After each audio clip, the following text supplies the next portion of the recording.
¿cómo se llama? Ese. Ajá.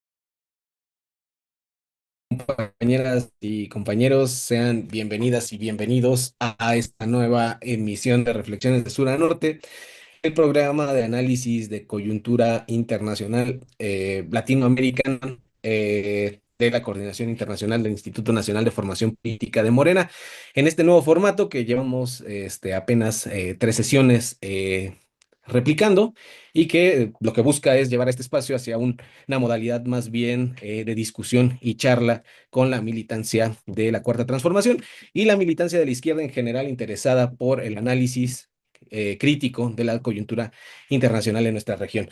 Para el día de hoy tenemos un gran invitado, al doctor Jaime Ortega, que nos va a hablar del tema La historia me absolverá, Fidel Castro y la descolonización. Justo esto en el marco de las conmemoraciones al asalto del cuartel Moncada, pero también del centenario del natalicio de Fidel Castro. Les presento al doctor Jaime Ortega, para quienes no lo conocen, pues bueno, el doctor Jaime Ortega es doctor en estudios latinoamericanos, además de licenciado en Ciencias Políticas por la UNAM. Actualmente es además profesor investigador en la UAM Xochimilco, si no me equivoco, y es autor de distintos artículos, capítulos de libro y libros académicos, entre los cuales destacan en sus últimas publicaciones La raíz nacional popular, la izquierda más allá de la transición, publicado por CEMOS en 2024, En el mediodía de la revolución, publicado por la UAM en 2024, y Es preciso soñar Lenin en y para el marxismo latinoamericano, publicado en Ecuador por la editorial ATIC en 2024. Pues es un gusto, doctor Jaime, tenerle por acá para que nos presente este tema tan interesante. Muchas gracias, Diego. Muchas gracias, Cintia, a todos los compañeras, compañeros, por supuesto a Lina y al equipo de Internacional y a quienes nos acompañan, tanto en México como más allá. Por ahí veo a algunos compañeros, al tocayo Jaime Chuchuca, Bernardo. Muchas gracias, compañeras, compañeros, por atender esta llamada. Y bueno, voy a presentar una exposición, voy a usar unas diapositivas como para guiarme. Tiene varios niveles mi exposición. Voy a tratar de ser lo más sintético. Cada uno de estos niveles podría ser tema de una conversación o algo parecido, pero vamos a sintetizar. Eh, por supuesto, no podemos dejar de iniciar propiamente la charla sin el reconocimiento de la necesidad de la solidaridad urgentemente con el pueblo cubano. El pueblo cubano es libre de comerciar con quien quiera, de hacer lo que guste como todos los otros pueblos, y esta terrible situación que estamos viviendo, dramática, pues es de ninguna manera puede ser tolerada, no puede ser aceptada, no puede ser justificada a nombre de ningún error ni a nombre de ningún eh, elemento que no nos guste de una sociedad, ¿no? Como por cierto hace alguna academia más liberal, ¿no? Que está justificando por el solo hecho de que Estados Unidos es más poderoso, que puede hacerlo, ¿no? Esto no puede ser justificado y a nosotros no nos gusta un pueblo cubano sufriente, queremos un pueblo cubano libre, digno, pleno, ¿no? No nos gustan mártires, queremos esa dignidad que merece este pueblo, ¿no? Y bueno, en el caso de México, ahora en el INFP, pues reconocer, ¿no? Buena parte de la experiencia vista el día de ayer en la marcha del 26 de julio, eh, fue México quizá el lugar donde la concentración fue más amplia. Fue reconocido por el propio presidente Díaz-Canel, fue reconocido por distintas instancias, y es una vieja tradición, ¿no? Es una vieja tradición que incluso nos conecta a momentos significativos de nuestra historia, como el 68 mexicano. El 68 mexicano no podría ser entendido sin el 26 de julio, porque ese día fue el día que inició, digamos, la movilización política más grande, ¿no? Entonces, incluso 26 de julio nos pertenece en esa solidaridad con Cuba y nos ha increpado.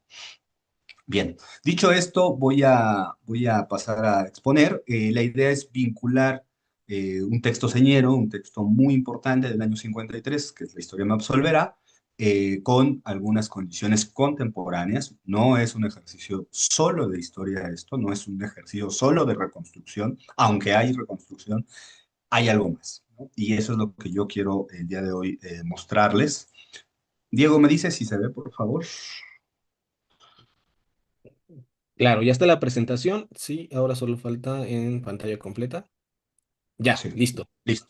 Bueno, el título que elegimos es un título complejo porque implica un concepto que es el de la descolonización. Voy a tratar de justificar esta vereda. No es una vereda inicialmente reconocible en el hecho mismo, en la inmediatez del texto. ¿Sale? Quiero comenzar con una cita del propio Fidel, que es del año 70-73, si no mal recuerdo, cuando evoca ese asalto al cuartel Moncada el 26 de julio. Bueno, fueron dos cuarteles, el Moncada y el Bayamo. El Céspedes, perdón, son dos cuarteles militares ubicados en el oriente de la isla, justo en la ciudad de Oriente. Y me gusta esta cita, que es muy referida, muy evocada, cuando dice que el Moncada enseñó a convertir los reveses en victorias, ¿no? Y esta parte me parece muy importante, porque en política, y este es el ánimo de estos ejercicios de discusión, en política no hay cosas inmediatas, ¿no? No hay ni triunfos absolutos ni derrotas absolutas, ¿no? Y creo que la idea de una temporalidad política que transforme el revés en victoria es muy importante. Y justo por eso me gusta esta cita, ¿no? Que empieza con un tema de pura temporalidad política, de pura dimensión, de que en el tiempo las cosas se tienen que ir juzgando distintas a lo largo en la manera en que este va avanzando, ¿no? Y luego viene esta frase que está también en negritas, que es trincheras de ideas fueron más poderosas que trincheras de piedras, ¿no? Por él lo dice, porque el asalto al cuartel como tal, una especie de ejercicio político-militar, o militar político, en realidad se vuelve relevante cuando se transforma en una idea, ¿no? Esta idea de la trinchera, esta noción de la trinchera de ideas es una idea de José Martí, es esta presencia del pensamiento de Martí en la obra de Fidel, ¿no? Obviamente en la obra de la Revolución Cubana, pero que también trasciende, ¿no? Nosotros bien podemos encontrar a un López Obrador, por ejemplo, con una lectura muy puntual de la obra de Martí, frases famosas que la militancia del Instituto de Formación Política de Morena conoce como amor se paga, pues es una frase martiana, ¿no? Es una frase de José Martí. Incluso la idea de el por el bien de todos también es una frase transfigurada que proviene del ideario de José Martí, ¿no? Yo creo que tendríamos que hacer algún día esa lectura de la presencia de Martí en el caso de la discursividad de López Obrador. Pero bueno, aquí lo ponemos en el caso de Fidel Castro cuando alude a la trinchera de ideas, ¿no? Si el Moncada se vuelve importante no por el acto militar, sino por el acto ideológico que le va a seguir, que es la idea de la trinchera de ideas. Bueno, esa es una. Y la siguiente es una cita de Franz Fanon, en Los Condenados de la Tierra, un texto muy citado, muy referido, muy leído, si no lo han leído, ojalá lo puedan hacer, muy fácil acceso, donde dice Fanon, lo mismo que Castro al acudir a la ONU con uniforme militar, no escandaliza a los países subdesarrollados. Lo que demuestra Castro es que tiene conciencia de la existencia del régimen de persistencia de la violencia. Lo sorprendente, dice, es que no haya entrado a la ONU con su metralleta. ¿Se habrían opuesto, quizá? Dice, se pregunta Fanon. Y dice, las sublevaciones, los actos desesperados, los grupos armados con cuchillos o hachas encuentran su nacionalidad en la lucha implacable que enfrenta mutuamente al capitalismo y al socialismo, ¿no? Este es un texto de principios de los años 60 y justo esta idea, ¿no? De a los países que recién están consiguiendo su independencia, a los países descolonizados, a los que están luchando por su soberanía, dice, no sorprende que en la ONU aparezca con el traje militar. Dice, y de hecho debió de haber entrado, dice, con una metralleta, ¿no? Es decir, es una imagen muy poderosa eh, que efectivamente evoca esta figura de la descolonización, ¿no? Es decir, la descolonización no es un acto gratuito, la independencia de los países no es un acto inmediato, la soberanía no es un hecho consumado. Ni la independencia, la soberanía, la igualdad entre estados es un acto que tiene que ser curiosamente conquistado, ¿no? Y es curioso, ¿por qué? Porque soberanía, independencia y todas estas figuras referirían a un estatuto internacional mínimo, que es la igualdad entre los estados. Pero oh sorpresa, no existe esa igualdad entre los estados, a pesar de que se conquista la independencia, a pesar de que se reconoce la soberanía, y por lo tanto la sombra de la violencia tiene que seguir jugando un papel muy importante, ¿no? Y lo estamos viendo claramente en este momento de crisis, no solamente Cuba, no solamente Brasil, no solamente México, no solamente el resto de los países del continente, ¿no? Estamos viendo pues que no hay efectivamente un orden internacional medianamente civilizado en términos de igualdad de prerrogativas. Lo que estamos viendo es la imposición de grandes poderes, ¿no? O al menos de un gran poder. Entonces, bueno, recurro a esta cita de Fano para justificar. Eh, la historia me absolverá, y aquí ya comienzo propiamente con el título de la charla. La historia me absolverá es un em, documento que Fidel Castro publica después de su autodefensa en el juicio que le sigue al asalto del cuartel Moncada. El asalto es fracasado, no logran su objetivo, son perseguidos, encarcelados y se van a una prisión en una pequeña isla muy cerca de la isla de Pinos, muy cerca de la ciudad de Oriente, y ahí Fidel hace su autodefensa, no lo hace con los otros imputados, lo hace solo, lo separan, hay un proceso ahí jurídico raro, anómalo, y queda aislado. Después de esa autodefensa, que esa puerta cerrada, que no se testimonia más que por algunas pocas personalidades, entre ellas esta mujer que está en el título de esta portada, que es Marta Rojas, que es una periodista, y Fidel va entregando después, de maneras diversas, va entregando una reconstrucción, suponemos todos que es una ampliación del discurso, que no fue el discurso tal cual, pero que resulta muy importante por dos razones. La primera, que es un texto carcelario, ¿no? Y se reflexiona distinto en la cárcel que en libertad, ¿no? Yo creo que ese es uno de los elementos que se han puesto poco énfasis eh, en la teoría política. Se lee mucho los cuadernos de la cárcel de Antonio Gramsci, ¿no? Y se adjudica esa fortaleza, esa originalidad del pensamiento al encierro. Pensar en solitario, pensar en el encierro es complicado. Pero tiene una característica que es poco habitual en la tradición política latinoamericana y que es un discurso. Y esto es algo que identifica a la figura de Fidel Castro, que él lo que hizo más fue hablar que escribir. En realidad, lo que leemos o lo que podemos leer de Fidel Castro se calcula más o menos como un millar, o sea, 1000 discursos disponibles en Internet, y de ahí más que no están en las páginas oficiales. Lo que hizo fue hablar, y bueno, ya después eso se convierte en texto.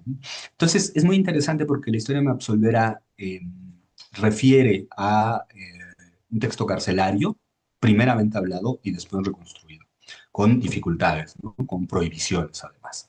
Y la importancia de la voz, es decir, que la articulación tiene que ver con una manera de tratar de convencer que no es la del texto, no es la del ensayo, sino más bien es una manera afectiva de la política, que es la voz, ¿no? O sea, uno habla para convencer, ¿no? Uno puede escribir para justificar o para razonar, pero cuando uno habla, trata de convencer. Entonces, bueno, ahí hay toda una reflexión que se ha hecho sobre Fidel, el propio García Márquez, el escritor colombiano, que era muy amigo de él, en algún momento reflexiona, hay varias, ¿no? Y la portada de este libro, Pequeña Gigante, Historia de la Historia de Absolvera, es la narración de cómo dos mujeres, Melba Hernández y Aide Santa María, que son dos figuras muy importantes de la Revolución Cubana, tienen la responsabilidad de lograr la impresión del texto una vez que han logrado sacarlo de la cárcel, eh, y tienen la tarea de publicar 100.000 ejemplares. No se logra en ese 1954-55, y se logran solamente imprimir algunos en medio de represión policial y persecución y otras cosas, ¿no? Me gusta ponerlo porque es una historia muy bella, ¿no? De las peripecias de un texto que después, y esta es la paradoja y lo que me gustaría señalar, después quizás se trate, y esta es una hipótesis mía, del texto político más editado de un latinoamericano.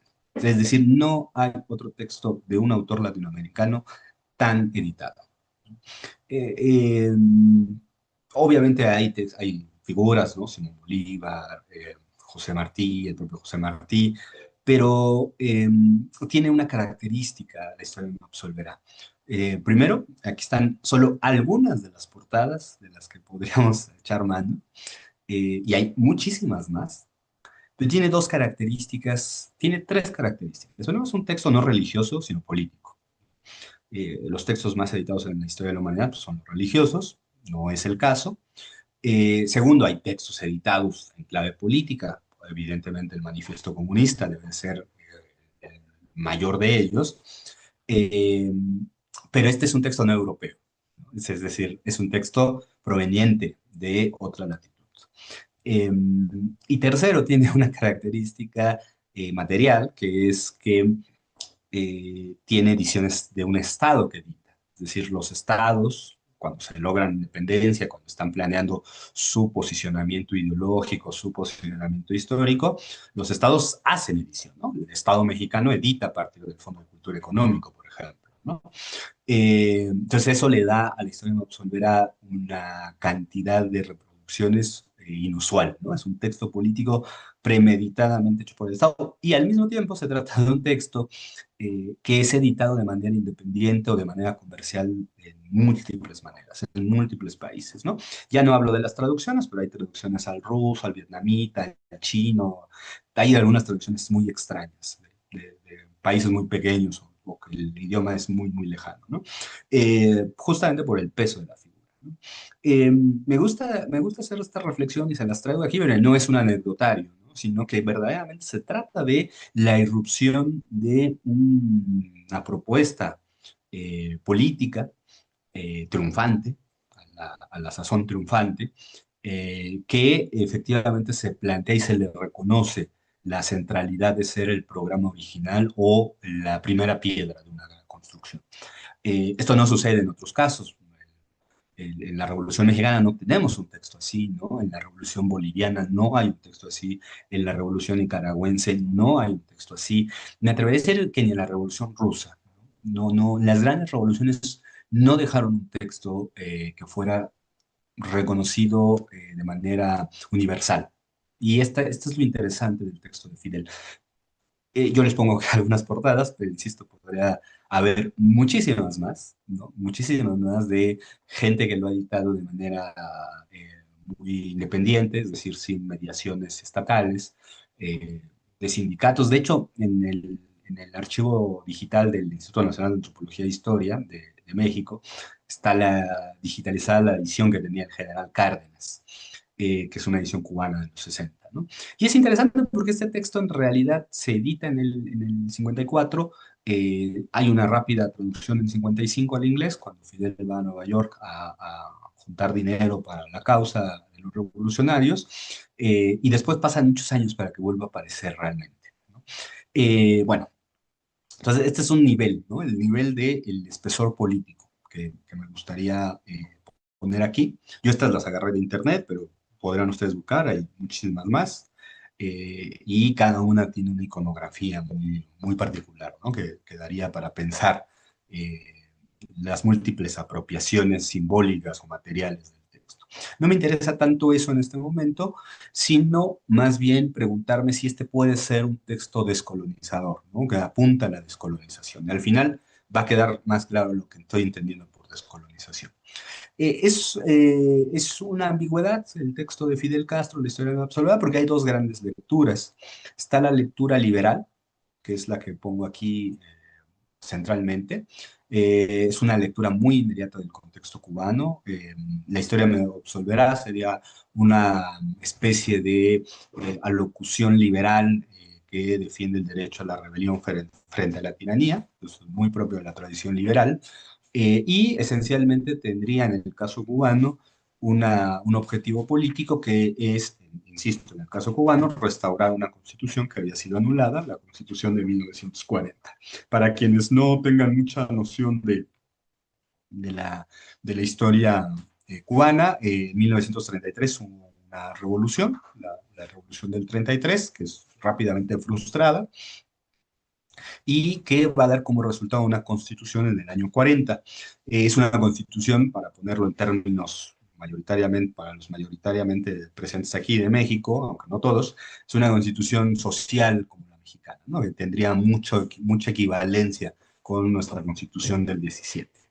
Entonces, al igual que la Revolución Mexicana comienza señalando que había que regresar a la Constitución liberal de 1857 y en el proceso revolucionario, pues eso ya no resulta políticamente factible, más bien resulta inadecuado social y políticamente, y se hace una nueva, pues igualmente en Cuba, ¿no? En Cuba la propia revolución desestima la habilitación de un texto constitucional previo, ¿no? Aunque esa es su base. Y Fidel aquí, si uno lee el texto, dice, bueno, no hay mucho de América Latina, definitivamente hay muy poco de América Latina, ¿no? Dicho realmente, ¿no? Dicho de manera directa, ¿no? En algún párrafo dice esto que está en la segunda línea. Dice, pero los cubanos, por suerte, no tenemos que buscar ejemplos en otro país porque ninguno tan elocuente y hermoso como el de nuestra propia patria, ¿no? Es decir, ahí no hay mucho espacio para pensar en una marca compartida, ¿no? O sea, textualmente parece difícil sostener que este es un texto descolonizador o que apunte a algo más que un caso concreto que sería el de la isla, ¿no? No hay ninguna referencia, por supuesto, al socialismo, no hay ninguna referencia al comunismo, no hay ninguna referencia a la idea de la liberación nacional, por ejemplo, ¿no? Y esto dio como resultado que en los primeros años de la Revolución Cubana hubiera quienes señalaran que Fidel había traicionado el espíritu revolucionario porque no estaría en realidad cumpliendo la textualidad de la historia no absolverá, ¿no? Del libro, de lo que está contenido ahí, ¿no?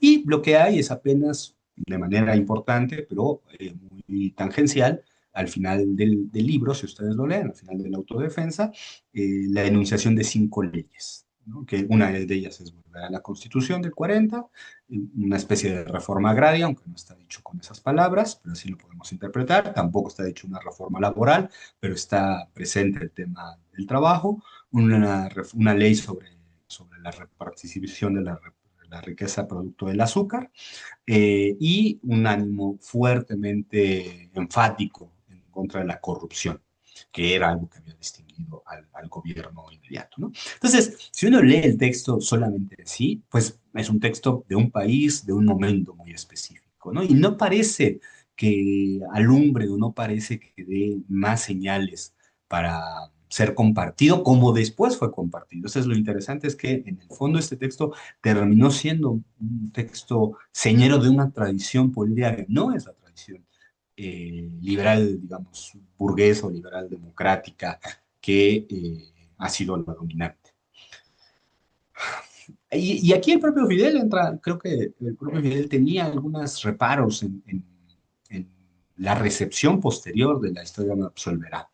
En algún momento, en 65, dice esto que ustedes pueden ver, esta cita que les puse acá, ¿no? Dice, no aspiramos a que la historia me absolverá, es la expresión de un pensamiento avanzado, dice, de un pensamiento revolucionario y no evolución.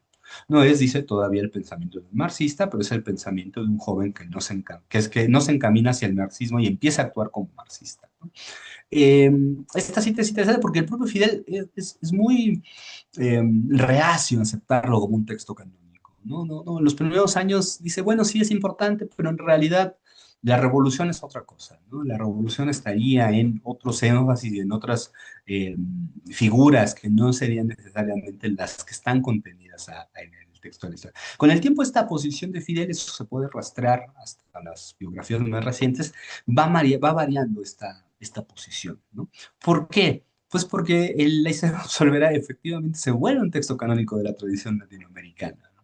Que está encerrado en unas coordenadas espaciotemporales, que es la Cuba de los años 50, después de un golpe de Estado en el año 52, después de el intento del asalto al cuartel, bueno, el asalto al cuartel Moncada, un intento frustrado, después de la cárcel, y sin embargo se va a volver, tanto el Moncada como después la Sierra Maestra, se van a volver figuras que van a ser compartidas por una tradición latinoamericana primero, pero también reconocidas de manera global como sinónimo, como símbolo de una novedad política.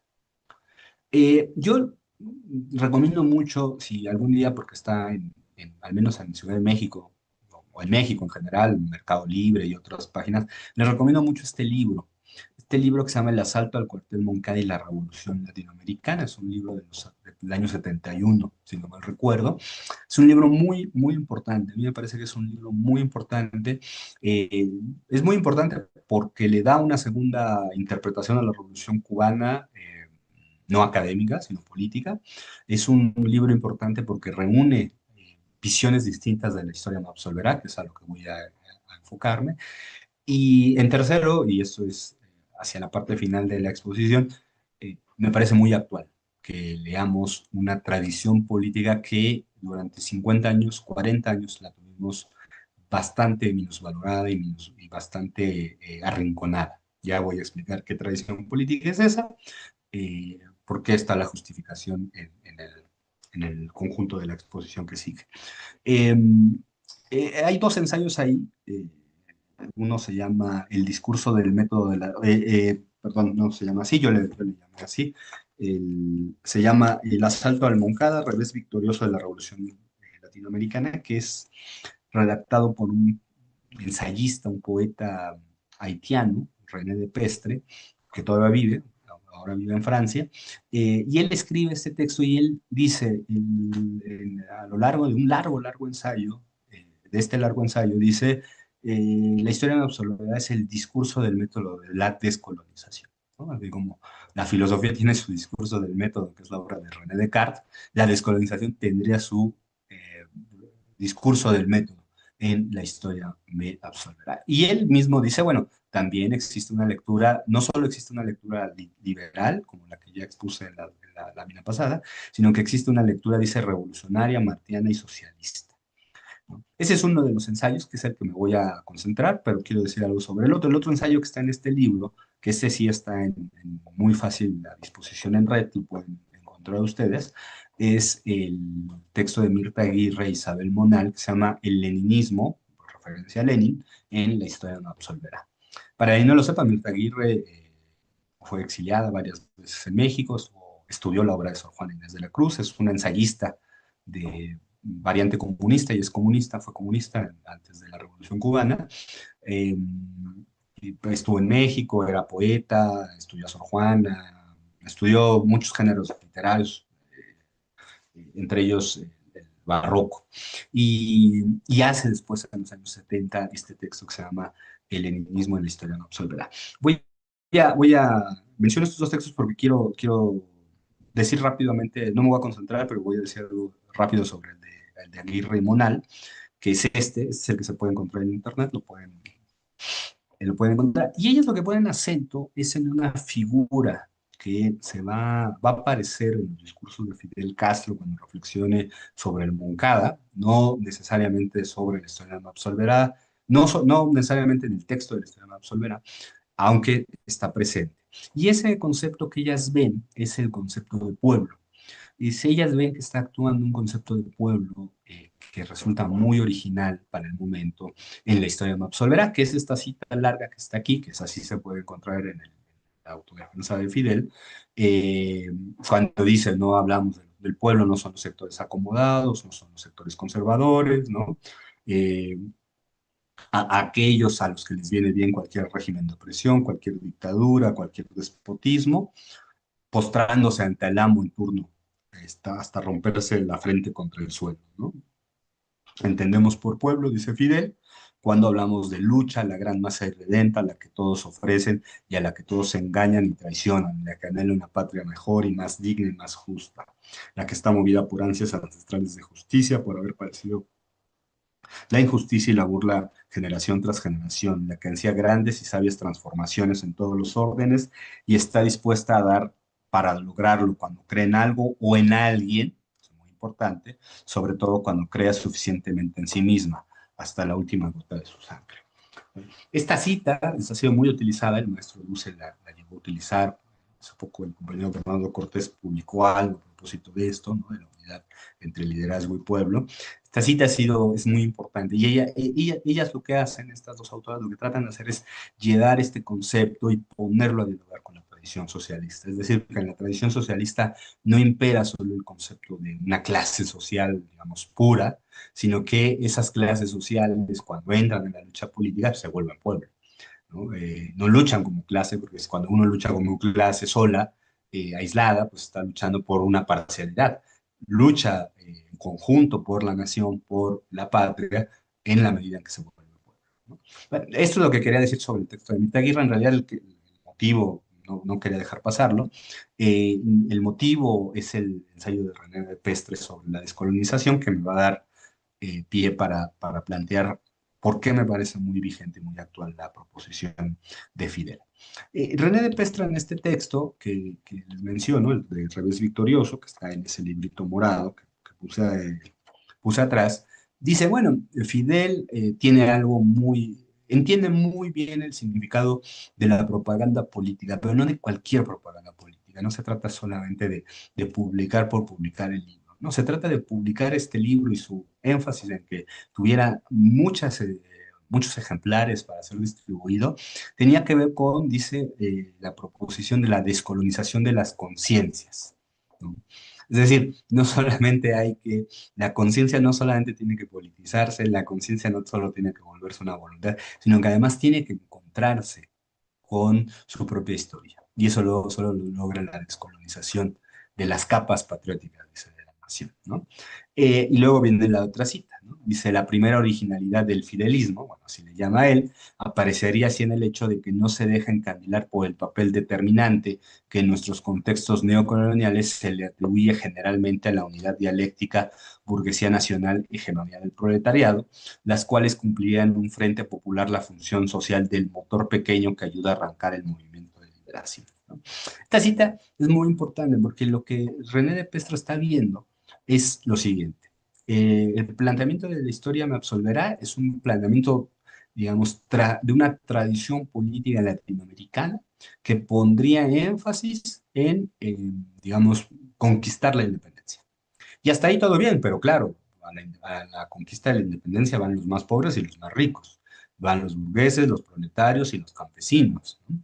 Y la novedad que él está viendo en la presencia de Fidel y en la manera en que se apropia este texto o la historia posterior de la lucha política es que rompen con esa idea. Que justamente lo que Fidel está haciendo en un acto de radicalidad inesperada no es ceñirse a la idea de una burguesía nacional, ¿no? No ceñirse a la idea de que va a haber elementos conscientes dentro de las clases dirigentes, dentro de las clases económicamente acomodadas, que ellas no van a ser las que van a lograr la independencia del país, no van a contribuir siquiera a lograr la soberanía. ¿No? Y este es el acto más radical. ¿No? ¿Por qué? Porque rompe, digamos, con una tradición política y da inicio a otra, que es la que normalmente le llamamos nosotros de liberación nacional. Es decir, los movimientos de liberación nacional tuvieron siempre dos fases, una muy pegada a esta idea de que las burguesías nacionales tenían que jugar un rol protagónico, y la de Fidel, que es no necesitamos, y si la necesitamos, pues veremos cómo hacemos sin ella, no necesitamos a la burguesía nacional. ¿No? Sí, ahí viene el rasgo de la descolonización. El rasgo de la descolonización partiría en un primer hecho en darle una vuelta, una segunda vuelta a este problema, que es un problema que atravesó absolutamente a todas las revoluciones, incluida la mexicana, la boliviana, la nicaragüense, a las revoluciones fracasadas como la guatemalteca, atravesó a todos por igual. Bueno, paso a otras dos citas de este texto de René de Pestre que son muy importantes.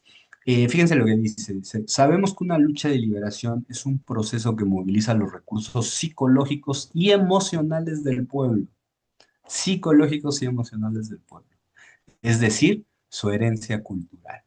El Moncada es un hecho cultural que posee esas características con mayor razón aún cuanto que proviene de una de las más aventuras de la cultura universal. Se está refiriendo a la obra de José Martí.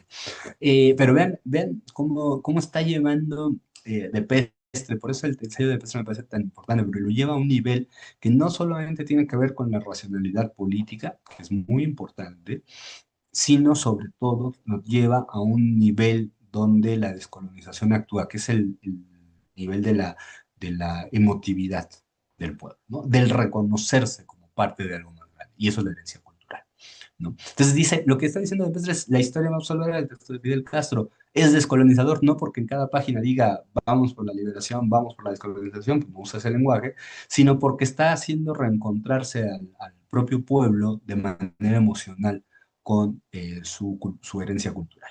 ¿Sale? Sí, ahí está el secreto. El secreto no está en el texto inmediatamente per se, sino en la operación que hace el texto, en la manera en que opera, en la metodología que opera el sentido profundo del planteamiento. Y luego dice René de Pestre, la historia no absolverá de Fidel Castro es el primer espacio ideológico en que el populismo, él le llama populismo, pero dice, bueno, también se le puede llamar nacionalismo revolucionario o, en el caso cubano, mambicismo, de José Martí, se articula concretamente en el proceso histórico que ha conducido al socialismo en Cuba. ¿Qué es lo que está diciendo de Pestre? ¿Dónde está la descolonización? La descolonización está en hacer, configurar de manera medianamente armoniosa o armoniosa las tradiciones locales, políticas locales, y llevarlas hasta tal extremo que puedan dialogar con las formas que en ese momento se consideraban universales del socialismo. Bueno, esa es otra historia que ya podríamos discutirla largamente. ¿Qué es lo que está diciendo Dupuest? ¿Y qué es lo que nos interesa acá? Que el socialismo cubano o el socialismo latinoamericano, podríamos decir, si nos vamos por países, no tendría que ser necesariamente una importación, no tendría que ser un producto traído de otras tierras, no, no tendría que ser una recepción. Hay recepción, hay diálogo con tradiciones mundiales, por supuesto, sí, pero es esencialmente producto extremo de las condiciones culturales, de las tradiciones y de las tradiciones políticas de los países. Y él lo ve muy claramente en Cuba, ¿no? Lo ve muy claramente en Cuba en el decir, en realidad, esa convivencia es una convivencia posible, por eso dice es el primer espacio ideológico, porque de hecho ya estaría puesta la posibilidad de superar lo más aberrante del momento, del modelo colonial, imperialista, capitalista en las propias sociedades. Las propias sociedades latinoamericanas han desarrollado su tradición política, eh, han desarrollado en su propia tradición política las condiciones para hacerlo, ¿no? Entonces, ahí viene la descolonización. La descolonización, entonces, cuando se dice pensar con cabeza propia, no solamente es pensar con cabeza propia, es además reconocer lo avanzado por la tradición, por la herencia cultural. Bueno, y paso con esto, pues dejo ahí de Pestre, vuelvo a poner la portada del libro por si alguien no la vio. Este libro está editado por Editorial Nuestro Tiempo, hago aquí un desliz o un pequeño paréntesis. La editorial Nuestro Tiempo fue una editorial conducida por algunos intelectuales. El más importante de ellos fue el maestro Alonso Aguilar Monteverde, Alonso Aguilar, otro economista, eh, que fue muy cercano al general Cárdenas y al licenciado Narciso Basols García, que ellos son de esa tradición nacional revolucionaria justamente, tanto Cárdenas como Basols. Eh, y Alonso Aguilar, el que idea esta editorial, junto a otros, ¿no? Fernando Carmona y otros intelectuales que hemos medio olvidado en nuestra tradición política y que habría que recuperar, que querían conciliar justamente la tradición de la Revolución Mexicana, estoy hablando de México, con las aspiraciones de superación del capitalismo, ¿no? Es decir, sí existe esa tradición local que está dialogando con lo universal, que está planteando la universalidad de lo local, ¿no? Y que está viendo que sí hay posibilidades, que no hay no, no solamente se trata de recibir lo que se ha producido en otro lado, porque de hecho ya se produjo, ¿no? Se produjo en los actos, se produjo en concreto, en la lucha política. Entonces, bueno, se me había olvidado decir eso y que nuestro tiempo tiene esa característica especial. Y claro, tiene un gran vínculo con Cuba, tiene un gran vínculo con otras experiencias, ¿no? Africanas, asiáticas. Bueno, el catálogo de esta editorial, que más o menos desapareció a finales de los años 90, es muy interesante y creo que refleja muy bien esta propuesta de descolonización en este sentido. Bueno, paso al Fidel después de la historia absoluta, ¿no? Es decir, está la historia absoluta, está el texto, tiene su lógica, tiene su función, y después viene una recepción que es muy variada, por el propio Fidel, pero también por otras y otros, como ya mencioné, hay una lectura liberal, hay una lectura leninista, hay una lectura descolonizadora, y podríamos sacar más, porque hay muchas más, ¿no? Pero me quedo con esas que son las que interesan ahora. Pero después, decir, todo esto, ¿para qué nos sirve? ¿No? O sea, todo esto más allá de referir a un texto producido que se editó muchas veces, un texto que resulta muy elocuente y uno entiende por qué tuvo ese impacto cuando lo lee, porque la denuncia, Fidel era el acusado y termina siendo el acusador en ese momento, él era el enjuiciado y termina enjuiciando a la dictadura de Fulgencio Batista. eh, es elocuente, es prístino, tiene muchísimas referencias a la obra de José Martí de manera directa e indirecta. Pero bueno, más allá de eso, ¿de qué nos sirve? Yo creo que este énfasis descolonizador del que habla de Pestre sí se verifica en la propia figura de Fidel y por eso tan importante en su centenario evocarlo. Remito a un discurso, es un discurso de 65, de 64, el 1 de mayo de 64. Fíjense lo que dice Fidel. El día en que todos los pueblos del mundo se reúnan y digan que desaparezca la soberanía sobre el espacio aéreo, nosotros decimos que desaparezca la soberanía del espacio aéreo.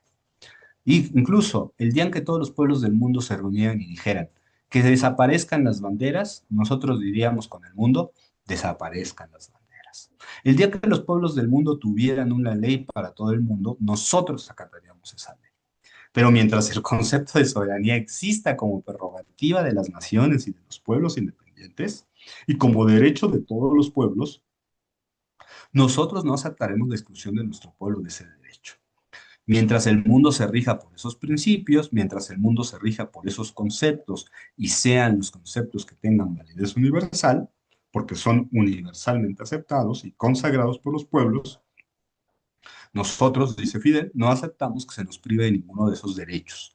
Nosotros no renunciaremos a ninguno de esos derechos y por lo tanto esa bandera, ese cielo y esta tierra la defenderemos al precio que sea necesario y al costo que sea necesario, ¿no? Después ese fragmento del discurso se volvió cartel, está en este cartel que además circula bastante cuando se evoca la figura de Fidel, ¿no? Y es de lo que está diciendo ahí Fidel. Sí, ahí está dando esa tensión entre reclamamos soberanía en la medida que todos reclaman soberanía.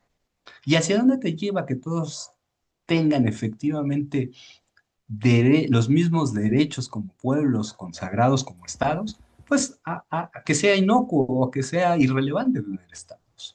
La única manera de desaparecer los estados es que todos los pueblos efectivamente tengan los mismos derechos.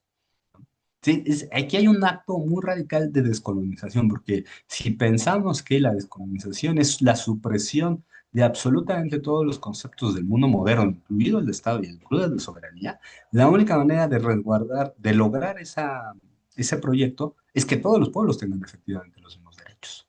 Que no haya un derecho superior que sea de la fuerza, que se imponga sobre los otros, que los someta, ¿no? Como estamos viendo el día de hoy. Y por eso me gusta este discurso, porque dice, bueno, en la medida en que eso todavía no sucede, nosotros vamos a seguir reclamando soberanía. No es nuestro principal elemento, no es lo que queremos de principio. Pero si todos los pueblos no tienen los mismos derechos, nosotros vamos a seguir reclamando el ejercicio de ese derecho. ¿Sí?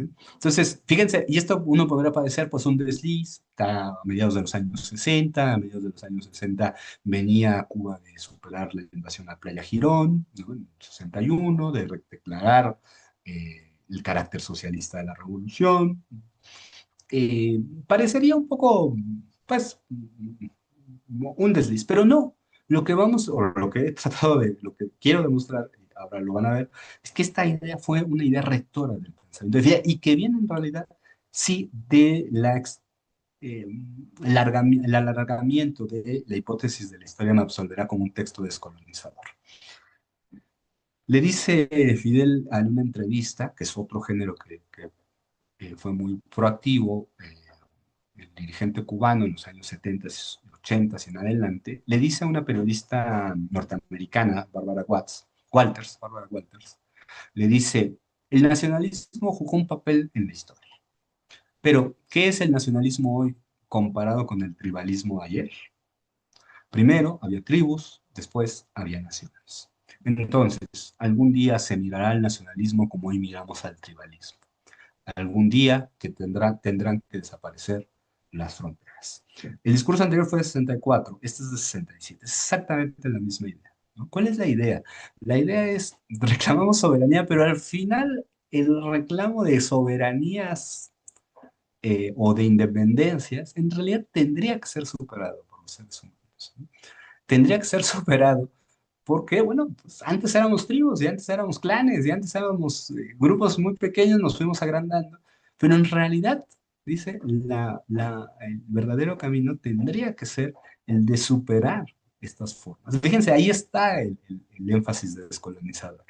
¿Sí? La descolonización no solamente es el reconocimiento de cada pueblo con su historia, al final es el reconocimiento de que somos la misma historia. Tenemos muchos capítulos distintos, pero estamos en la misma historia. Esto fue 77, el otro fue 64. Vean lo que dice en 99 cuando va a Brasil en una gira que es muy importante. Defenderemos la soberanía como algo sagrado mientras haya unos muy poderosos y otros muy débiles. Mientras todos no estén dispuestos a renunciar a ella en aras de una soberanía universal, partiendo de que no hay razas superiores ni inferiores, dice, ¿no? Bueno, ahí metido lo de las razas. Pero la idea es, fíjense, en tres momentos distintos, en tres eh, procesos muy distintos del mundo. En los 60 la Guerra Fría, en los 80 la crisis, en los 70 la crisis del capitalismo, en los 90, bueno, el mundo globalizado, está sosteniendo la misma idea. ¿Cuál es esa idea? La soberanía tiene que hacerse efectiva, los pueblos tienen que hacerse efectiva, porque solamente haciendo efectiva la soberanía es que de los pueblos, de todos los pueblos por igual, es que vamos a poder avanzar hacia la erradicación de estas formas que son limitantes, que son las fronteras, los estados, las burocracias, etcétera, etcétera, ¿no? Paso a una última, sí, esta me gusta mucho, es de una entrevista que le hacen en el año 83, donde es muy crítico.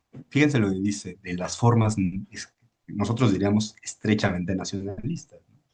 Dice, a mí me choca cuando veo que crudamente los políticos defienden exclusivamente el interés nacional.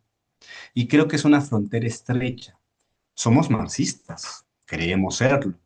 Y el marxismo toma en cuenta el sentimiento patriótico y el sentimiento nacional, que fue un gran avance en su tiempo.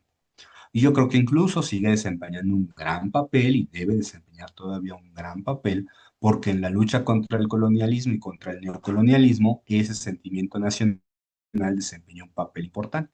Y yo digo que todavía es una idea progresista, cuando el país defiende sus intereses nacionales frente a una opresión extranjera. Pero yo diría que es hora de tránsito, y para nosotros es de tránsito hacia sentimientos más avanzados. Debemos pensar no solo en términos nacionales, sino en términos internacionales, en términos mundiales, se puede decir, ¿no? Es decir, estas cuatro citas que les traigo aquí de cuatro décadas distintas, efectivamente le dan continuidad a la hipótesis de la descolonización. No solamente se trata de reconocer la proactividad en la lucha política de los intereses nacionales, de las trayectorias políticas que los países tienen, eso es muy importante para la lucha política, sí, pero en el fondo,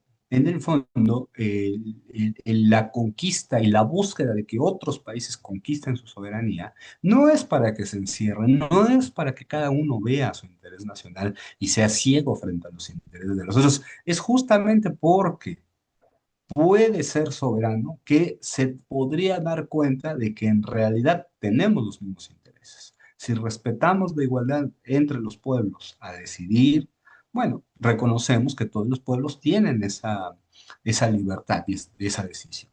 Y en ese sentido se vuelve una limitante efectivamente el, la forma predilectamente Estado Nacional, ¿no? Es muy importante, ¿ven? Lo reconoce aquí y vuelve a decir, es muy importante en contextos, pero en realidad dice, siempre deberíamos ir avanzando hacia otro lado. Siempre tenemos que dar un paso adelante. La soberanía, conquistar la soberanía de los pueblos es el primer, pero de un montón de pasos que habría que dar más adelante, de saltos que habría que dar más adelante. ¿Dónde va a quedar esto muy claro? No solamente en Fidel Castro, en muchísimos otros eh, elementos, por ejemplo, en la crisis ambiental, ¿no? O sea, el día de hoy nadie podría salvarse de la dimensión ambiental de manera aislada, ¿no? Las afectaciones ambientales son afectaciones globales, ¿no? No respetan fronteras, ¿no? Mencionaba lo de Fidel porque efectivamente en el 92 va a una cumbre en Río y da un mensaje que es uno de los primeros grandes mensajes de líderes de Estado latinoamericanos denunciando el cambio climático. Es un mensaje de apenas 3 páginas, en el año 92, y que reconoce esto, ¿no? Reconoce justamente este elemento. Bueno, ¿qué podemos sacar el día de hoy? Ya no estoy hablando de historia. Bueno, eso también dice Fidel, nosotros defendemos intereses, tampoco defendemos intereses nacionales, nosotros no somos muy nacionalistas, somos patriotas, dice, pero no muy nacionalistas y somos fuertemente fieles a nuestros principios políticos. Muchas veces hemos sabido sacrificar nuestros intereses nacionales en aras de los principios de nuestra revolución y de nuestros principios internacionalistas. ¿Por qué lo dice esto, esta parte? ¿Por qué la traigo? Por dos razones. La primera es el concepto de patria. El concepto de patria viene de José Martí, y Martí decía patria es humanidad. Es decir, en realidad la idea de la patria tendría que superar las diferencias nacionales y tendría que consumarse la idea de patria en forma de humanidad, ¿no? Esto es muy raro porque nosotros solemos usar, ¿no? Los norteamericanos usan padre en un sentido absolutamente diverso, ¿no? Distinto a este, ¿no? Pero en la obra de Martí está presente ese concepto de patria como humanidad. Al final todos somos habitantes de la misma tierra, ¿no? Esa es una. Y la otra, cuando Fidel dice en este mismo, que es el mismo de la entrevista que le hacen en el 83, dice, hemos sabido sacrificar nuestros intereses nacionales. Está refiriendo sobre todo a la presencia cubana en algunas de las independencias de África. La presencia cubana, no sé si ustedes lo sepan, si no, aquí lo digo brevemente. Cuba dio durante muchos años apoyo militar, logístico, armamentístico y con combatientes a procesos de liberación en África, ¿no? Estuvieron en el Congo, estuvieron en la frontera con Sudáfrica. De hecho, el régimen racista del apartheid que prevaleció en Sudáfrica durante buena parte del siglo XX, bueno, en parte se asume la derrota militar que sufren en algún momento. Hay una batalla muy importante, no recuerdo ahora el nombre de la ciudad, donde gran parte de los participantes son cubanos. Y a los cubanos les costó obviamente enviar instructores, médicos, combatientes, militarmente, o sea, económicamente costó. Además costaba, les traía muchos problemas en términos de relaciones diplomáticas, porque algunos de esos países, algunos países, sobre todo en Europa, condicionaban el apoyo o condicionaban el comercio eh, con Cuba a que se salieran de África, ¿no?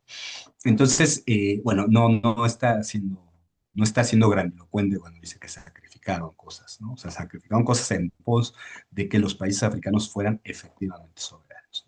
¿A quién le conviene, si realmente tuviéramos una organización de Naciones Unidas igualitaria, donde no hubiera estas cosas del veto ni nada de eso? ¿A quiénes les convendría una organización igualitaria de estados? Pues a los países más pequeños y más débiles. O sea, eso es una realidad, ¿no? Una superpotencia que tiene el mismo voto que un pequeño pueblo de 2 millones o de 3 millones, evidentemente le conviene al pequeño pueblo africano, latinoamericano, asiático, tener un espacio de igualdad jurídica como estados, ¿no? Eso es algo que tenemos que recuperar, ¿no?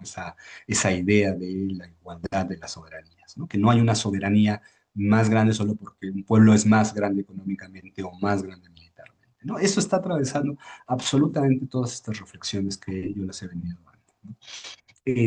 Pero si se pueden ver, si pueden ver en las citas anteriores y en esta misma que está en pantalla, la idea no es quedarse atascado en que cada país es soberano y cada país está en sí mismo. La idea es dar el paso siguiente, es decir, bueno, si efectivamente somos países con igualdad soberana, no hay necesidad de que prevalezcan estas formas organizativas, como son los estados-nación, ¿no? Eh, Evidentemente es mucho mejor avanzar en unidades políticas más amplias que en unidades políticas donde prevalece la fragmentación, como lo vemos hasta el día de hoy, ¿no?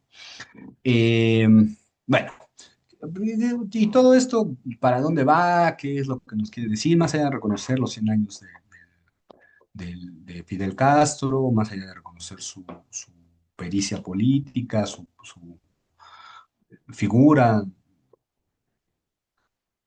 ¿para dónde vamos? ¿No? Yo creo que deberíamos de comenzar a integrar esta experiencia que es cubana, pero que es latinoamericana, pero que también es del tercer mundo o de lo que hoy se llama el sur global, en términos de una condición muy importante.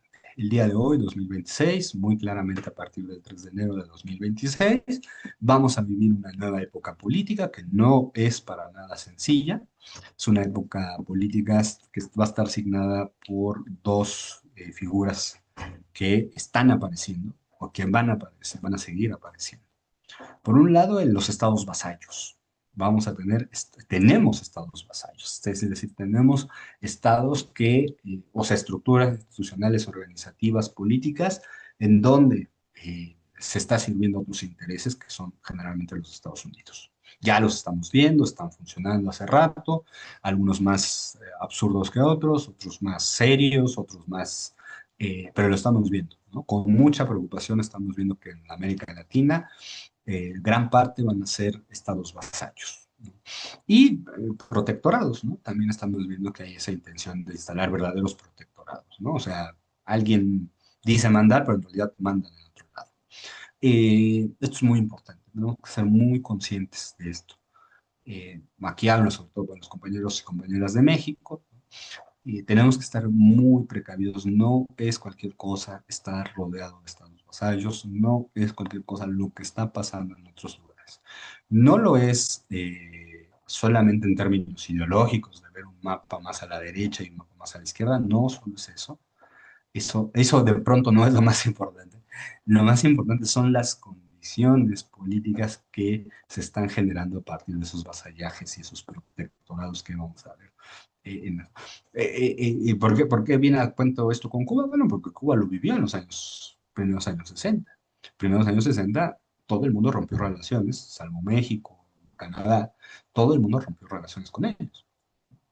Es decir, estaban aislados. Bueno, no nos sorprendamos México, compañeros y compañeras de México, si nos dejan aislados, ¿no? Podría pasar que quedemos verdaderamente aislados si siguen estos estados vasallos y estos protectorados creciendo, como parece que están o que van a seguir creciendo. Y el segundo elemento, y este sí me parece, sobre todo para los compañeros de México, pero que no se limita a ellos, es que yo creo que sí tendríamos que ir afinando, teorizando, recapitulando, proponiendo otros conceptos de soberanía.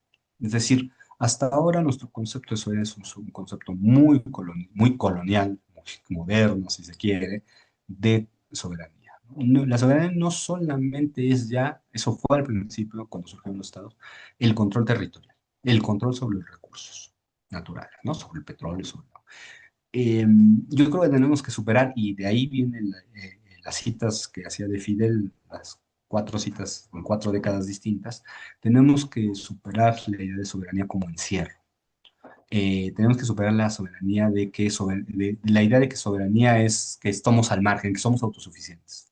Ningún pueblo es autosuficiente al día de hoy, ninguno, nunca lo ha sido y nunca lo va a ser, mucho menos con las condiciones y las necesidades que tenemos el día de hoy. Por eso todo lo que pasa en otro lado del mundo nos afecta. Todo lo que pasa en otro lado del mundo nos afecta. Y por eso tenemos que aprender a leer lo que está pasando en otro lado del mundo, en los otros lados del mundo.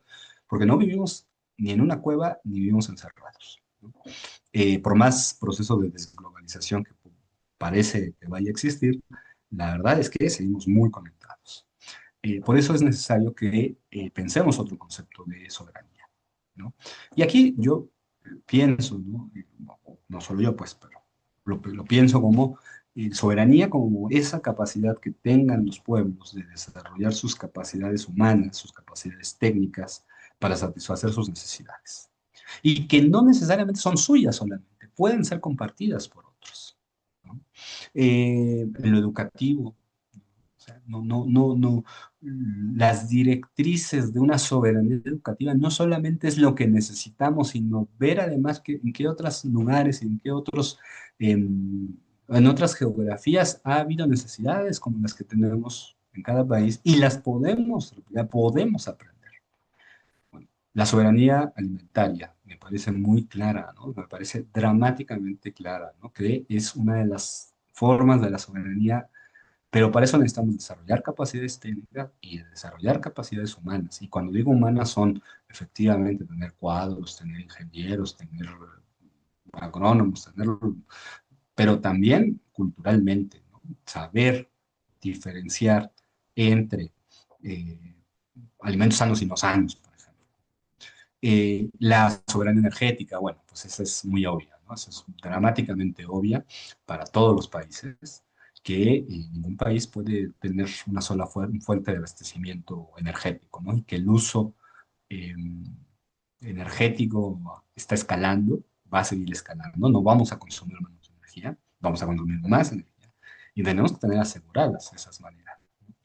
Eh, bueno, lo sanitario, ¿no? Eso fue algo en lo que Cuba rápidamente logró, ¿no? Cuba, que no es un país que tenga, esto lo decía el propio Fidel en muchos discursos, yo se lo leí en varias ocasiones, dice, no tenemos grandes ríos, no tenemos suelo muy, además una geografía pequeña, relativamente pequeña, eh, y entonces él lo que hizo fue desarrollar otro tipo de soberanía, como fue la sanitaria.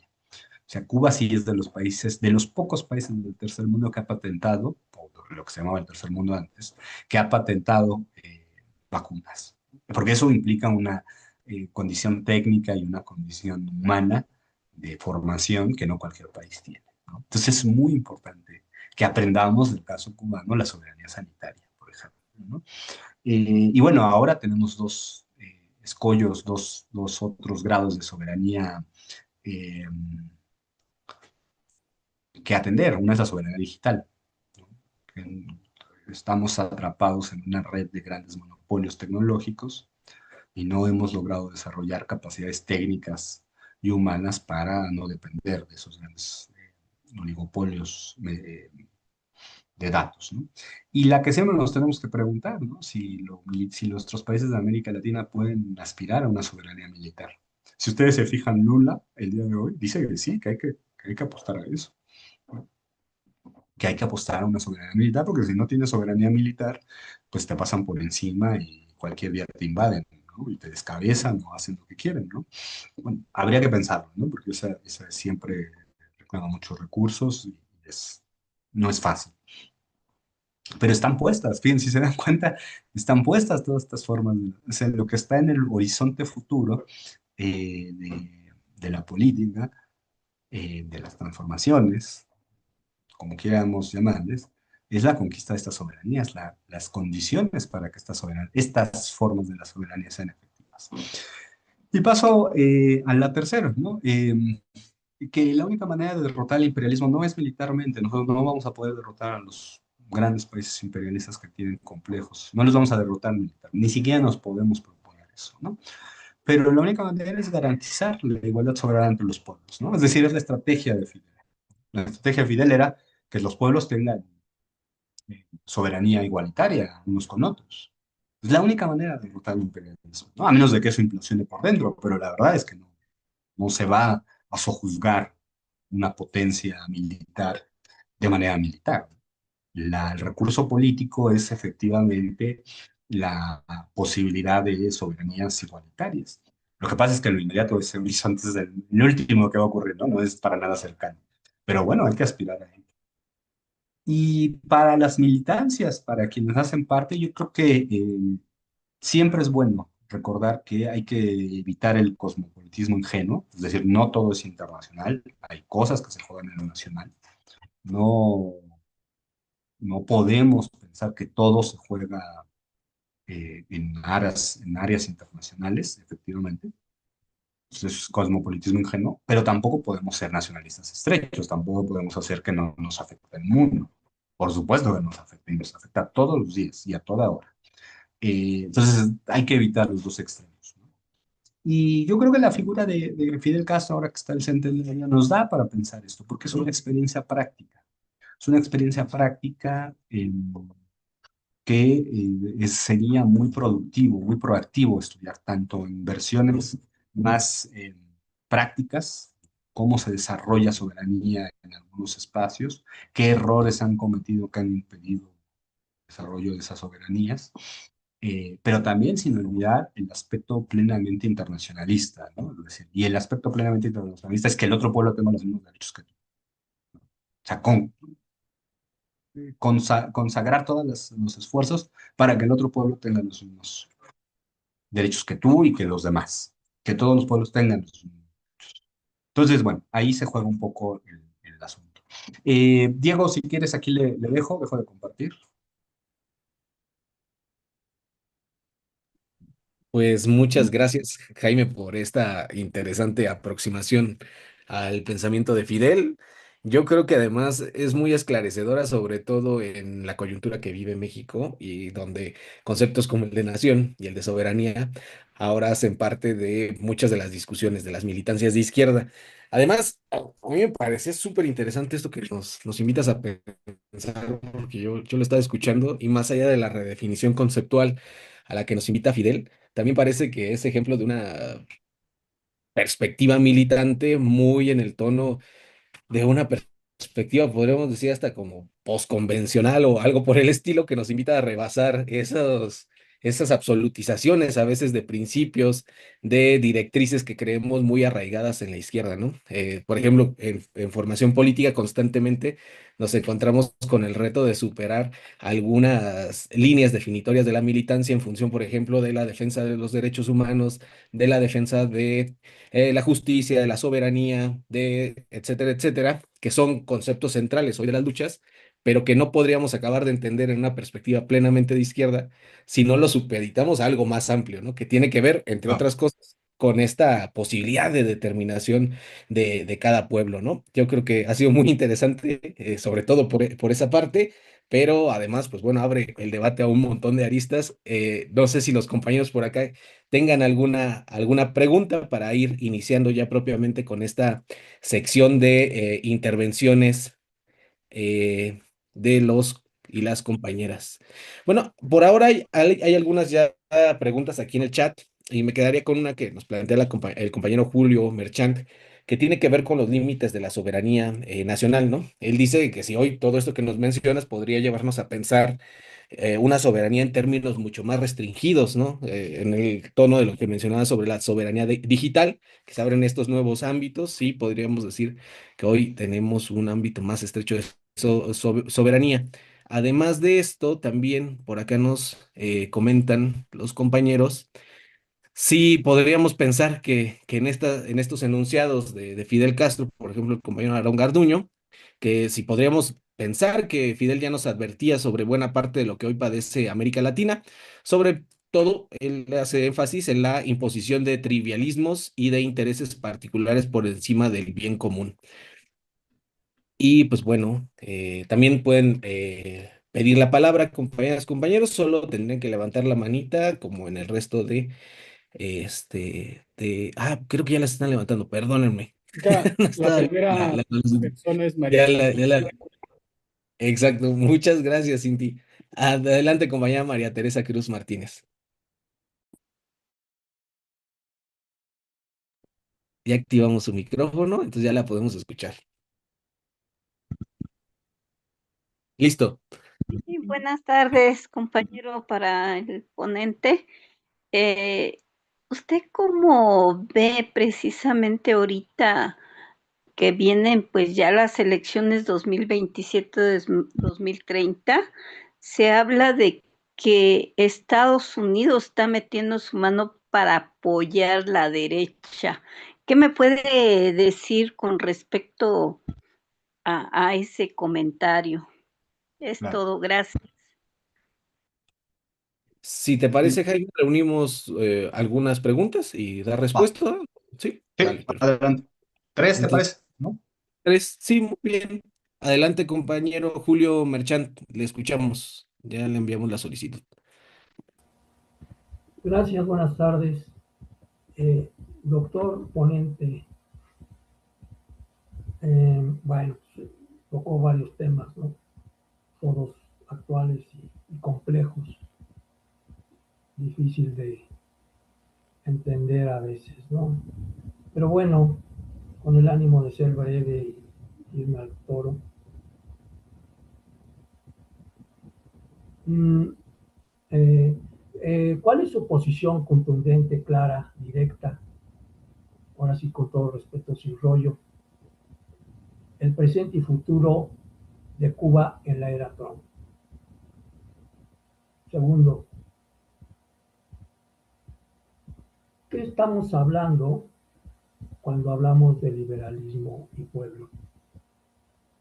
Fidel no fue muy eh, enfático en el concepto categoría pueblo, tal vez por su no nacionalismo o chauvinismo, como usted compartió unas fichas, iba más allá de solo Cuba y internacionalizar, globalizar la revolución cubana,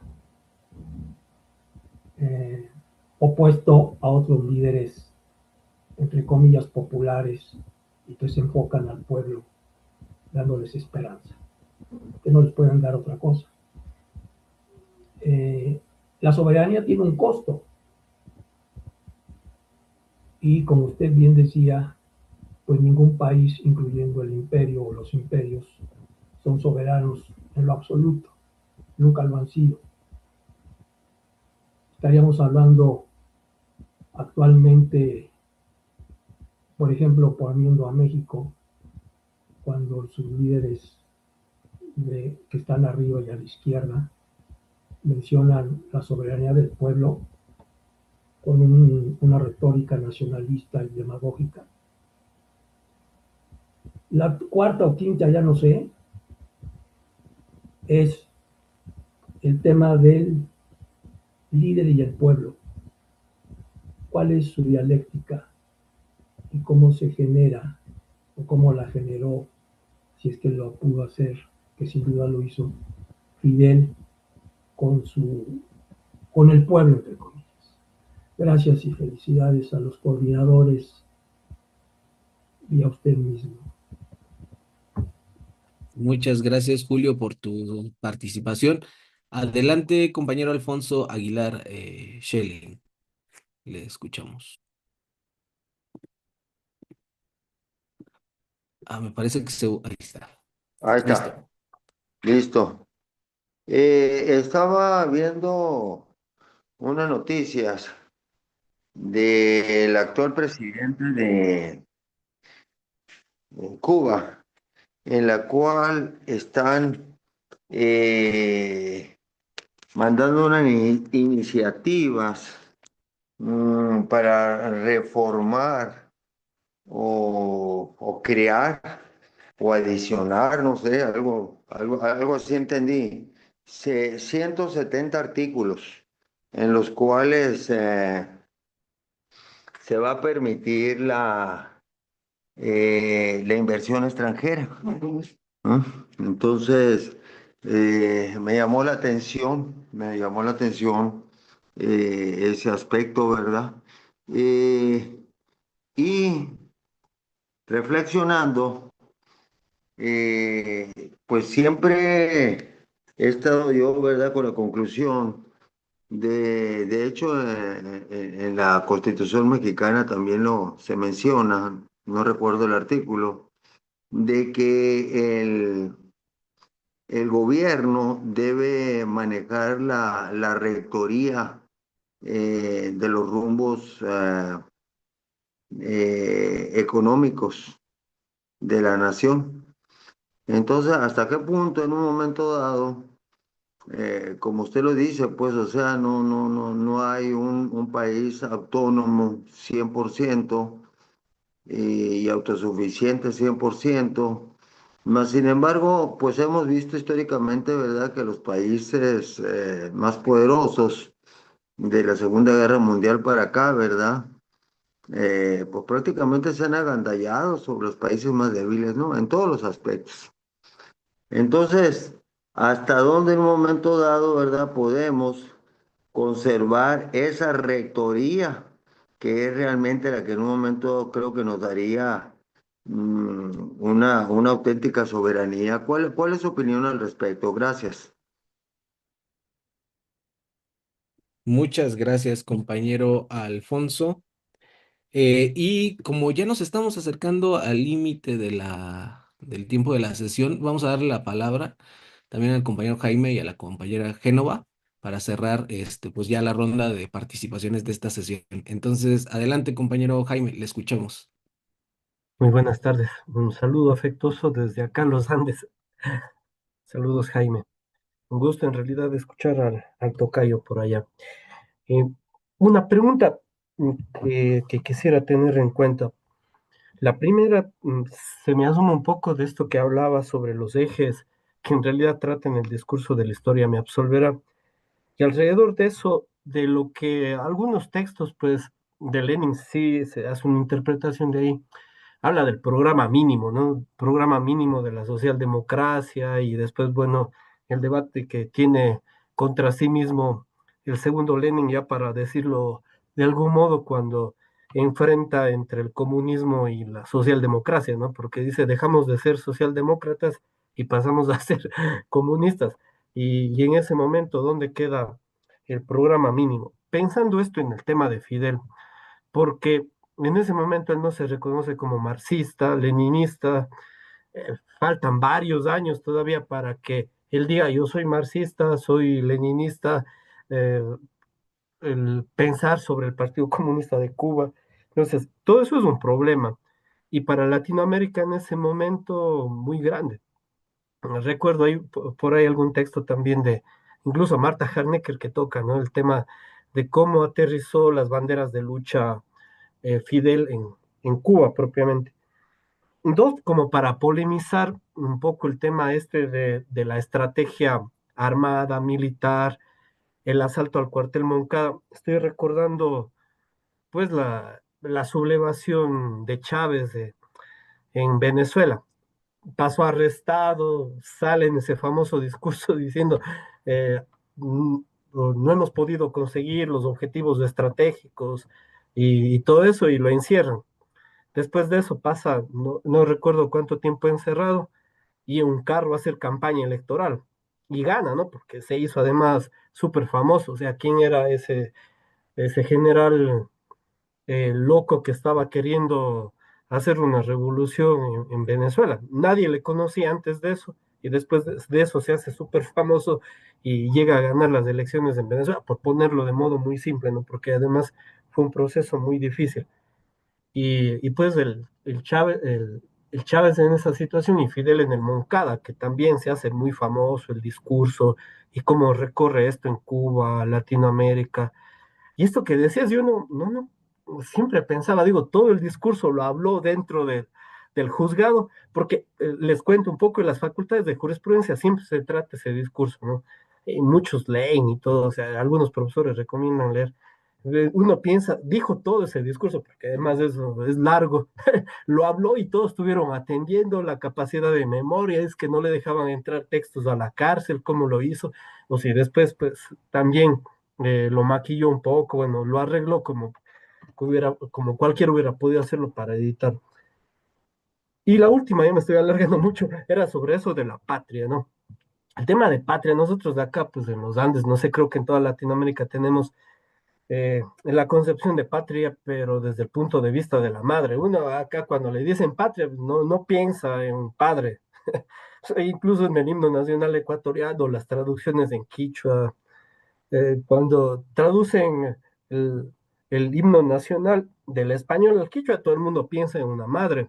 o la patria. Entonces es como muy borrosa esa frontera de concebir a la patria como padre, ¿no? Y en medio de eso, el problema de la soberanía, o sea, cuando uno habla de la soberanía, digamos, desde el punto de vista quizá andino o por estos lares, también piensa en eso de la Pachamama, la defensa de la Pachamama, cómo es que el imperialismo de Estados Unidos está involucrándose con sus empresas transnacionales por dentro de las fronteras. Entonces, ese discurso aún es muy fuerte en Ecuador, Colombia, Perú, incluso Venezuela, Bolivia. Entonces, esa situación es muy interesante para pensarla también en los conceptos que has planteado de Fidel. Bueno, y gracias, estaba muy buena la exposición. Muchas gracias, compañero Jaime. Y pasamos a la última intervención de la compañera Génova. Adelante, compañera. Hola, buenas tardes. Agradece la exposición, muy interesante. Y yo quisiera preguntar lo siguiente, ¿tú ves esfuerzos serios de articulación de los países a nivel latinoamericano, inclusive mundial, como lo señaló Fidel, ¿no? De no estar como cada quien defendiendo nuestros intereses, sino verlo realmente como una cuestión mundial.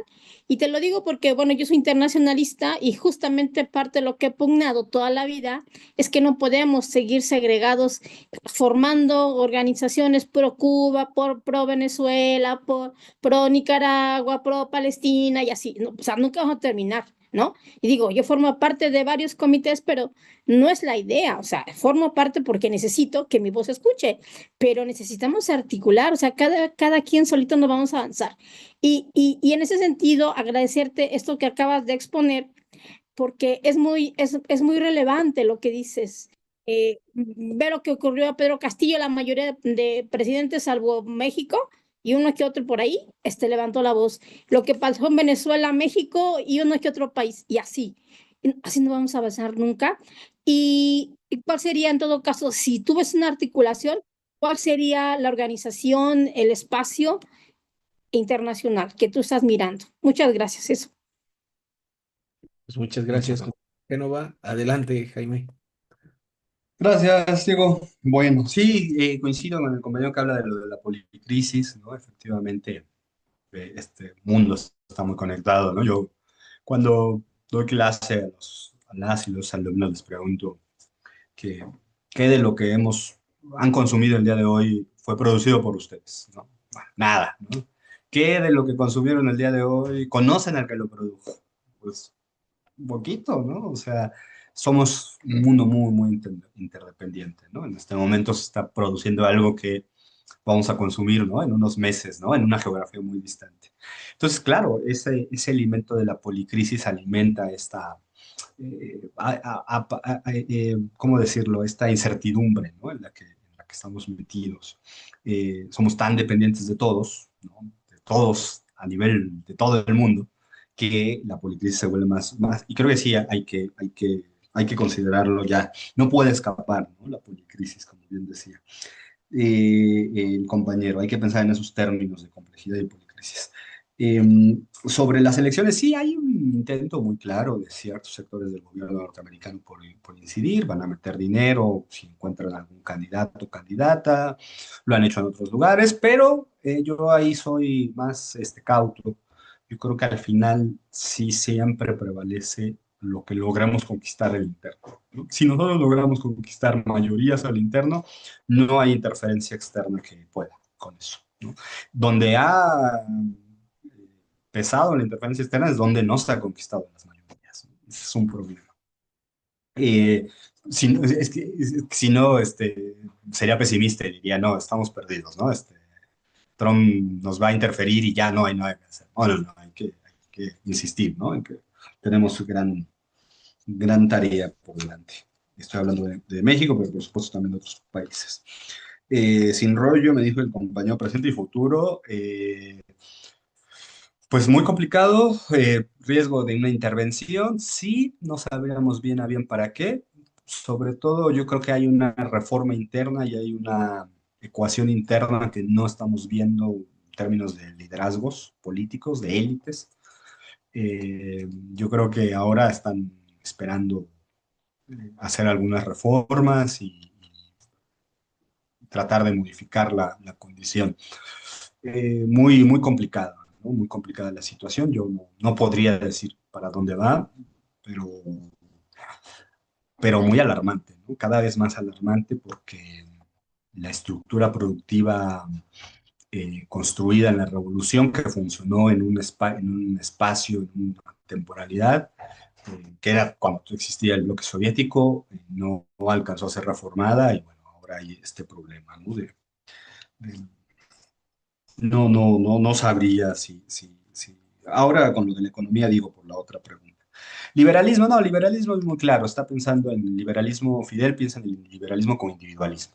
¿No? El liberalismo es la suma de individualidades, en esta visión, ¿no? Hay muchas maneras de concebir el liberalismo, ¿no? En México tenemos el liberalismo político del 19, que es muy importante, radical, ¿no? Y en América Latina también hubo liberalismos así, pero aquí está pensando en suma de individualidades, ¿no? Del individuo que va primero.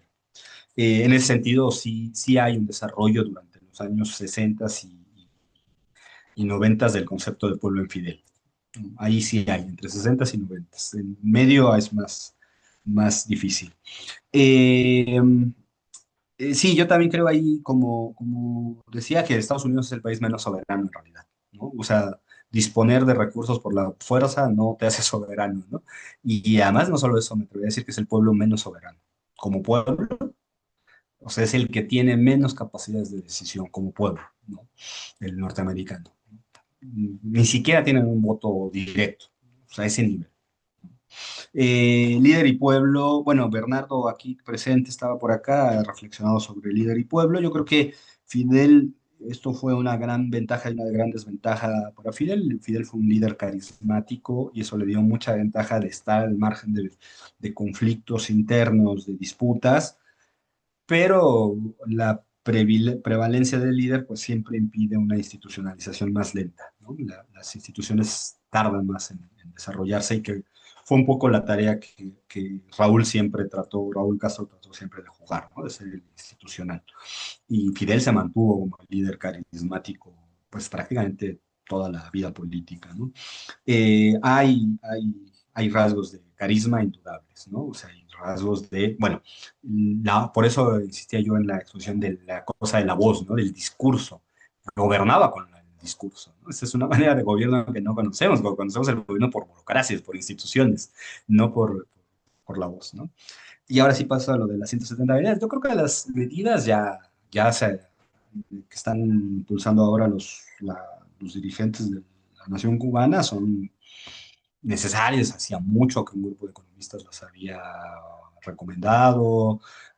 En parte, hay una parte del grupo dirigente que todavía tiene una visión muy más parecida al siglo XX, más estatalista, ¿no? Y bueno, ciertamente eso no ha funcionado como se quería, entonces evidentemente hay que hacer ajustes.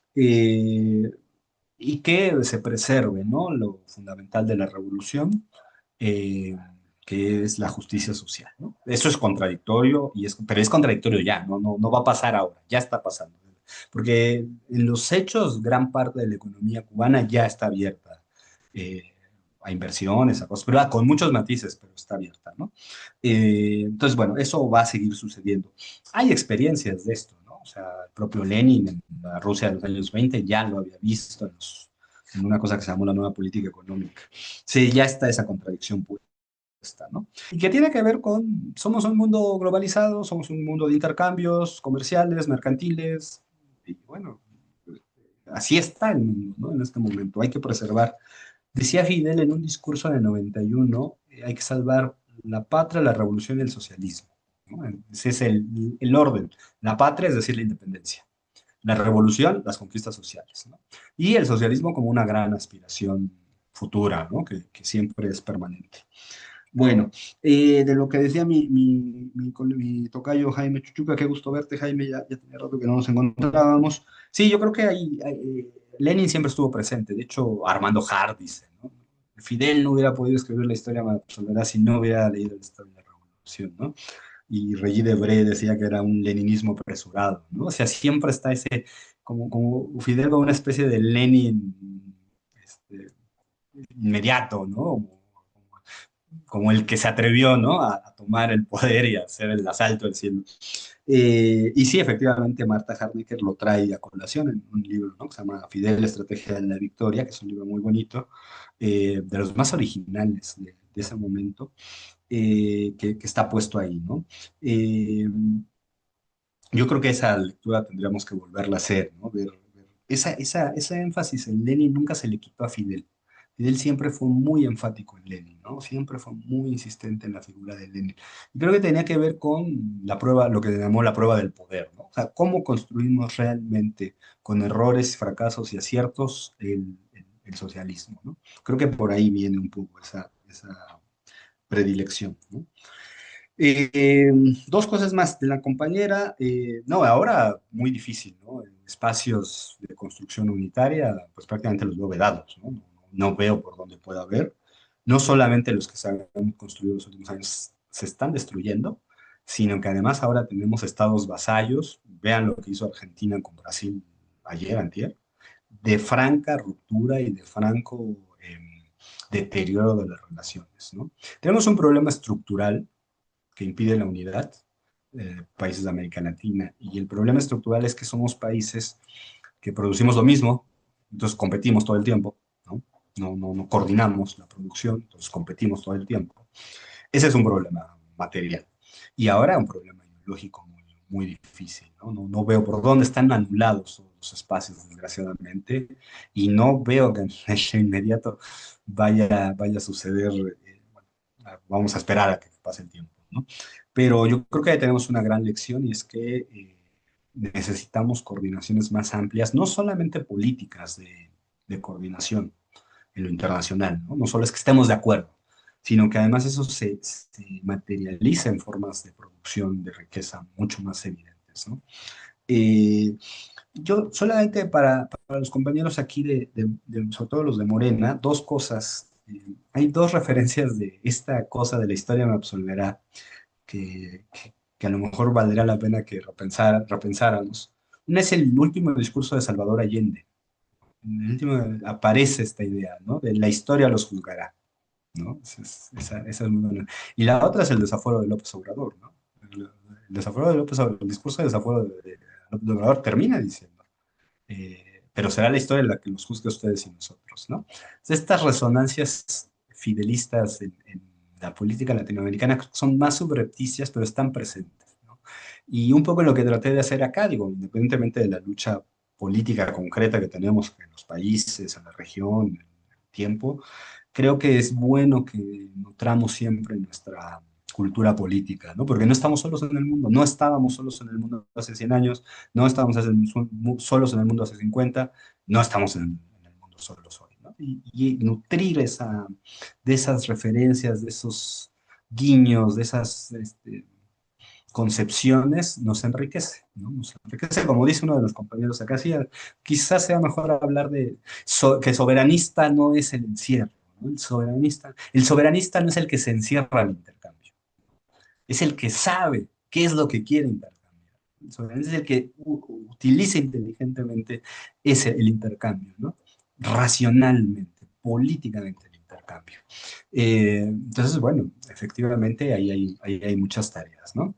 Eh, Fíjense, ahí está, aquí de los derechos. Ajá. Esta frase, esta es una frase de Fidel, ¿no? ¿Por qué se habla con frecuencia de los derechos humanos?